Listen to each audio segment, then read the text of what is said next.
So yun nga no, this is Jed. Pag-uusapan natin today kung paano yung mga forms sa workout.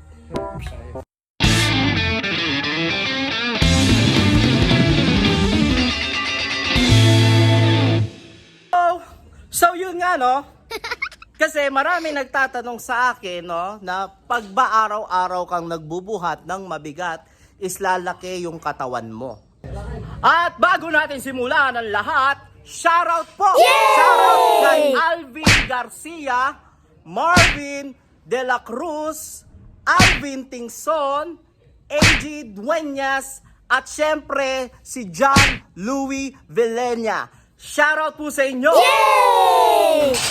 Well, ang masasabi ko nga lang naman sa araw-araw mong pagbubuhat is dapat tama yung form ng pagbubuhat mo. Kasi nga naman guys, maraming nagsasabi sa akin dito na hindi daw lumalaki yung muscle nila. Well, chinek ko yung mga ginagawa nila, the way sila magbuhat, at nakita ko nga naman na marami silang mga errors sa pagbubuhat, which is napagdaanan ko rin po. Well, based on research, ang tamang form ng pagbubuhat ay magbibigay sa atin ng proper effect para sa muscle natin. So, ano-ano nga ba yung proper form? I-explain ko sa inyo. Kung bakit natin kailangan itama yung mga form natin sa pagbubuhat, kasi para maiwasan yung injury natin at maitama yung process ng pagbubuhat. Kadalasan kasi, ang mga nagbubuhat dito sa gym, ginagamit nila yung momentum sa pagbubuhat, hindi yung muscle. At para maitama ito, dapat magbuhat muna kayo ng magaan lang para ma-perfect nyo yung form na ginagawa nyo. Huwag kayong magmamadali sa mabigat para maiwasan ang injury na makukuha nyo dito. At the more na maganda yung form nyo, the better result ang marireceive natin. Kasi nga naman, sa exercise na ginagawa natin dito sa gym, ang pinofocus natin is improve yung muscle mass ng katawan natin. Kasama din sa form yung resting time ng pagbubuhat natin. Marami kasing nagbubuhat sa gym, after nilang gawin yung program na ginagawa nila, umaabot sila ng 5 to 10 minutes resting time, which is para sa akin is nakikita kong mali.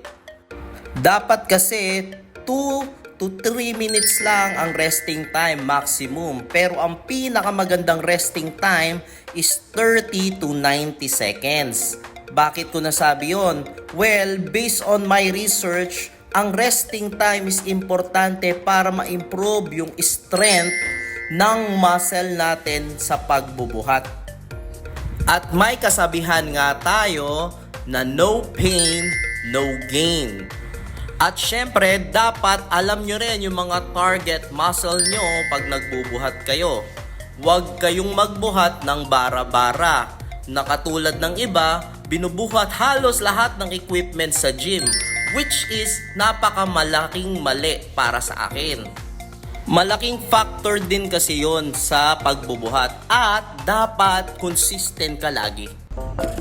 Well guys, kung tama nga naman ang buhat natin, araw-araw is talaga namang lalaki yung muscle natin.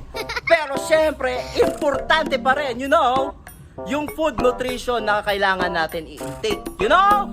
Dapat lagi tayong may protina. Pangalawa, dapat kumpleto rin ang ating pagkain, So ano-ano ba yung mga pagkain pag nagbubuhat ka para lumaki ang muscle mo? Eto yun. At syempre guys, hindi naman gaganda yung muscle nyo kung hindi kayo kakain ng mataas na protina na pagkain, dahil ito yung muscle food ng katawan natin. At dapat alam nyo rin yung proper grams na kailangan ng katawan nyo para ma-build yung muscle nyo. Mahirap din yung sobra-sobra kayo sa nutrition. Well, yung mga shinare ko lang naman sa inyo guys is based on my experience at research, At syempre, importante pa rin talaga na maging consistent ka sa bawat program na ginagawa natin. No? Marami kasing tao na 1 week pa lang, 1 month pa lang is tumitigil na kasi daw hindi lumaki yung kanilang mga muscles. By the way guys, hindi po ito instant process, you know? Kailangan mo talagang maging consistent para lumabas ang resulta after ilang months. Hindi po ito isang week lang, isang buwan lang, talagang kailangan nyo pong mag-ubos, you know, ng oras. No? At ang kapalit naman yan guys, sa mga hindi nakakaalam is magiging healthy po tayo, magiging malakas po tayo sa ibang mga bagay at pinakamaganda is mabibuild nyo yung structure ng inyong katawan. You know? At sana guys, may natutunan kayo. Maraming salamat!